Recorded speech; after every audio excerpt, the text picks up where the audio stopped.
Let us try to think, if we were to put a satellite in orbit around the Earth and that satellite were to look down on some certain particular region only all the time, then in such a case, if the Earth is spinning with omega as the angular velocity, let us say this is the axis of the rotation of Earth. Let us say omega is the angular velocity with which the Earth is spinning, which happens to be, omega of the Earth happens to be 2 pi radians in 24 hours. So 24 hours means 24 into 60 into 60 seconds. So the omega of the Earth happens to be 2 pi radians upon these many seconds. So this is in radians per second units. Okay. So let us say as the Earth is spinning, we would like to find out how can we put a satellite that is geostationary with respect to the Earth, meaning it is on top of a certain particular point on Earth necessarily. So as the Earth is spinning, this particular geostationary satellite remains on top of a certain particular point or a certain particular region on Earth. So one thing that we can understand that is the fact that as the Earth is spinning, the geostationary satellite cannot spin in a non-equatorial plane. Otherwise, let's say the geostationary satellite is going like this and the Earth is spinning like this. It can never be on top of a point and it can never be stationary on top of a region or a point basically. So our aim of making it geostationary would be null and void in such a case. So necessarily what we can understand is the geostationary satellite has to be necessarily lying in the equatorial plane. So this plane I have drawn is basically the equatorial plane, and a geostationary satellite necessarily has to lie in this equatorial plane, the plane of the equator.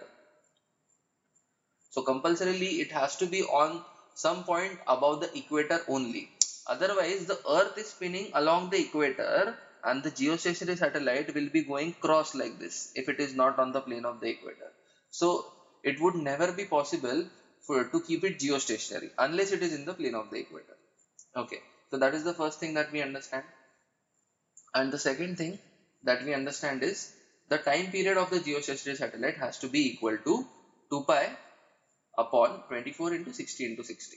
So we know that time period of a satellite that is in orbit can be given by 2 pi upon root gm r raised to 3 by 2. And we know that time period also happens to be equal to 2 pi by omega. So this is the time period 2 pi by omega. So this is going to be equal to 2 pi upon root gm r raised to 3 by 2. Using this, we can also calculate the height of the geostationary satellite above the surface of the Earth. Taking the radius of the Earth approximately as 6000 kilometers, it is 6400 actually. So taking the radius of the Earth approximately as 6000 kilometers, the height of the geostationary satellite from the center, so this is approximately r, let us say, the height of the geostationary satellite from the center of the Earth happens to be approximately 7r. So this is the height of the geostationary satellite from the center of the Earth. After calculation, I am not doing the calculation over here, that I leave for the student to pursue on their own. So let us say this is the center of the Earth. This r happens to be approximately 7 times 6000, so approximately 42,000 kilometers it happens to be.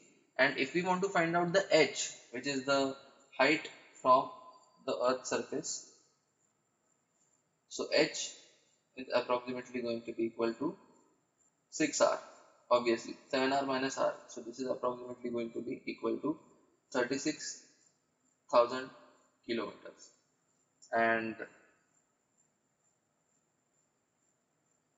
from the center of the Earth, the geostationary satellite is located at approximately 42,000 kilometers. So again, let us recapitulate. For a geostationary satellite, it has to lie necessarily in the equatorial plane. That is point number 1. And point number 2 is the time period of the geostationary satellite has to be equal to 24 hours necessarily. So using these two and understanding that the time period of a satellite moving in a circular orbit can be given as t is equal to 2 pi upon root g m r raised to 3 by 2, which also is in accordance with Kepler's third law, which says that t square has to be proportional to r cube. So t, we know that time period can also be given as 2 pi by omega, and we know that the omega for a geostationary satellite is 2 pi upon 24 into 60 into 60 radians per second. After substituting this omega over here, we understand that in this particular equation there is only one unknown r, and when we find that unknown r, it comes out to be 7r, which is 7 into the radius of the earth, approximately taken to be 6000 kilometers. So it comes out to be approximately equal to 42,000 kilometers, and the height above which the geostationary satellite is from the surface of the earth happens to be 36,000 kilometers.